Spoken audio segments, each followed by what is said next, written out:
Dr. Ahluwalia is here today.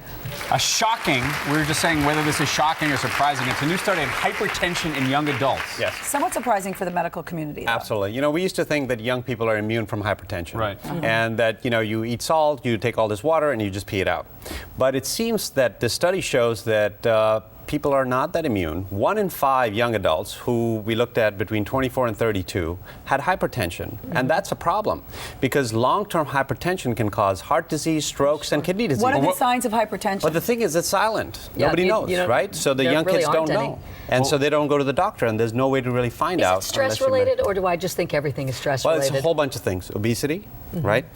Salt intake. We eat all these salty foods. And apparently, we don't walk or do as much physical work at work. Now, what's the definition of hypertension? I mean, well, they had a cutoff of 140 over 90. So these people had higher blood cholesterol numbers? Well, no, this is blood pressure numbers. Yeah, I'm sorry. So 140 over 90. Which is pretty high. And so this is, in these young people, once they get older, it's just going to go higher. It's funny, that's just as common. Yes. You know, I haven't had my blood pressure done since I was pregnant. That's the only time I get it done, and it was always normal, so you don't think about it. Exactly. So I think the lesson is that young people need to see a doctor as much as us older people. And exercise more, would you say? Exercise more, definitely. Eat healthy. You know, these are all... Well, these are all old school, regular, yeah, I mean, you don't have simple. to be a doctor, with all due respect, to figure that out, right? Exactly. So, I mean, yes, but I think the key is for young people to understand that they're at not risk immune. too. Exactly. Because so you they're can't obviously just, not doing it. Exactly. They're not exercising. So you can't just eat junk food and not work out. This could all lead to heart disease, which is a huge problem, especially in women. Absolutely, absolutely. But what's interesting is this one had more younger men than women. Really? Yeah, so a lot of this is pretty surprising. Yeah. And that leads us to this other study, the cholesterol study.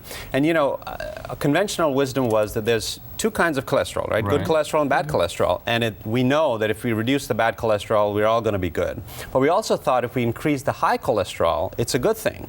So they did this study where they gave not only the lowering medicine for the low cholesterol, but they gave medicine to increase the high cholesterol. And they found that it actually not only does not protect you from heart disease, but it may cause increased strokes. So they stopped the study early because they thought these people are at risk. So these are studies on humans, not mice. Yes, so none of it's good? Well, no. Even the good cholesterol isn't necessarily so good? Well, definitely lower the bad cholesterol, but maybe we need to rethink the high cholesterol. So it's a brand new study. We got to put our, wrap our brains around it. I can't keep up with these studies, Dr. Who did the studies?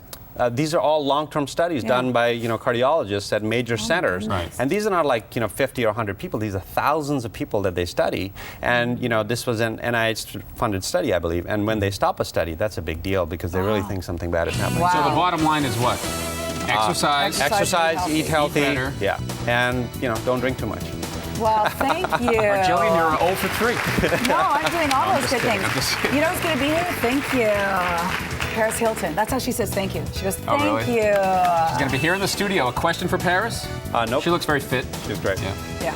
And if that wasn't enough, Chris Wallace joins us next to talk about Sarah Palin. If she's running for president, we'll see. Did you wear the pink for Thank Paris? you. Yes.